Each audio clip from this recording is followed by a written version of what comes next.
सप्रेम साहेब बंदगी। सदगुरु कबीर साहब के चरणों में चरण बंदगी। महंत रामधनी दास साहब के चरणों में चरण बंदगी।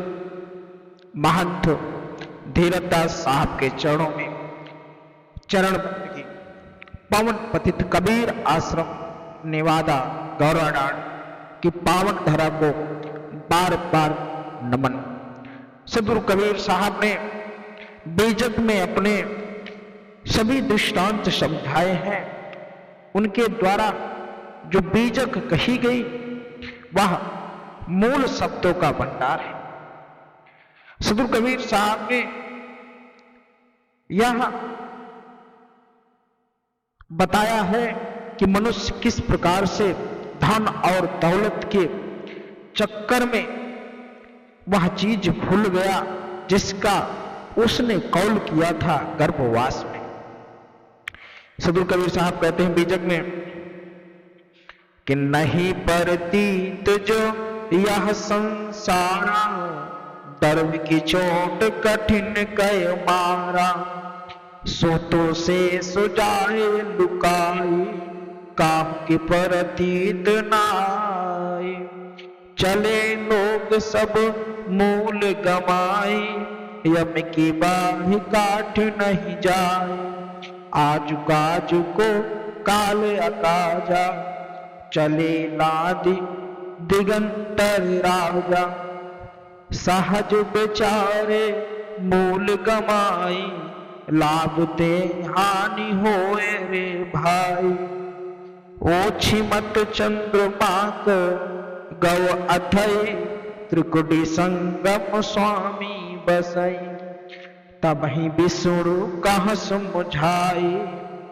मैथुन अष्ट तुम जीतौ जाए, तब सनदादिक तत्व विचारा, जैसे रंग पराधन पारा, भव मर्यादा बहुत सुख लागा, यही लेखे सब संशय भागा, अदेखत उत्पत्ति लागु न बारा, एक मरे एक करे चारा, मुए गए की काहू न काही, झूठी आस लाग जग राही।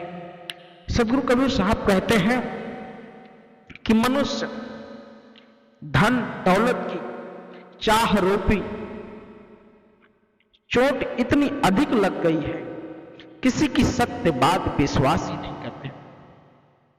वे या समझ ही नहीं पाते कि धन दौलत तो नाश्वर है, वह सब यहीं रह जाएगा जो एक दिन ना एक दिन खत्म हो जाएगी। वास्तविक दान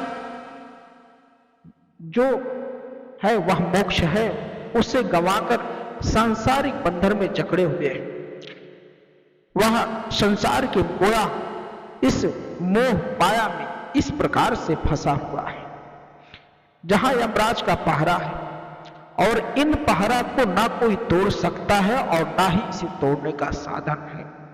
अर्थात लोग माया के हमले को काटने में असमर्थ हैं। आज कल्याण करने का अच्छा मौका है, क्योंकि क्या पता यह मौका कल मिलने ना मिले। कहने का आशय यह है, जहां मनुष्य का जीवन पाकर यदि कार्य सिद्ध हेतु विवेक वैराग्य इत्यादि सभी साधन मौजूद रहते हैं, कुछ ना कर सके, तो इसका अर्थ यह है कि तुम्हारा शरीर पशु के समान है, और जिस प्रकार पशु कुछ नहीं कर पाता, उसी तरह तुम भी कुछ नहीं कर सकते और ना कर पाओगे। इस विश्व के बड़े बड़े राजा महाराजा अपना सब कुछ यहीं पर छोड़कर चले गए। राजा कर्ण जैसे, राजा दशरथ जैसे, राजा रामचंद्र जी, भगवान रामचंद्र जी, भगवान श्री कृष्ण जी, कौन कौन नहीं चला गया। उन्होंने जो कर्म किए उसी को अपने साथ लेकर गए और कुछ नहीं ले जा पाए, और वह इस संसार से विदा हो गए। मनुष्य माया की भूल भुलैया में पड़कर अपनी बुद्धि खो दिया। बैठते ही यानी मुक्ति की मूल पूंजी को गंवा देते हैं।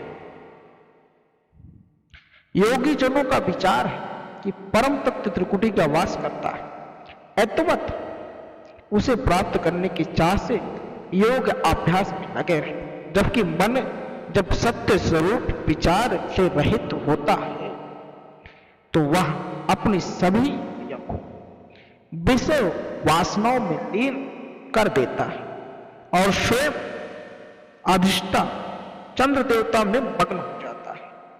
कहने का तात्पर्य यह है, साधक जिन लोगों की बुद्धि कलीन हो जाती है वे अपनी बुद्धि को भोग विषयों में लिप्त कर देते हैं।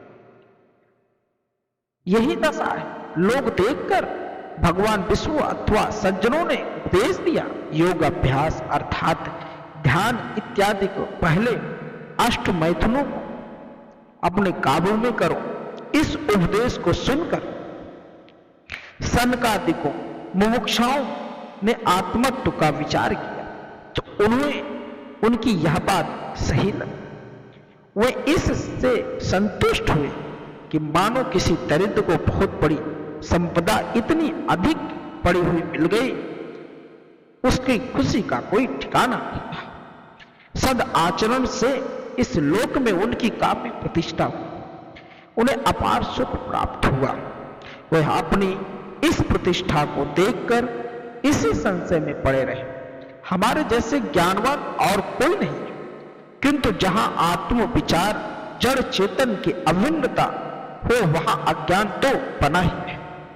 अतः यदि विधि पूर्वक विचार किया जाए तो यह स्पष्ट है कि इस तत्व विचार में जन्म मरण का दुख नष्ट ही हो जाता है। मोह माया के बंधन में पड़कर कोई भी व्यक्ति जीवन को नष्ट कर देता है तो दूसरा मनुष्य उसी माया में गिरने के लिए तैयार है।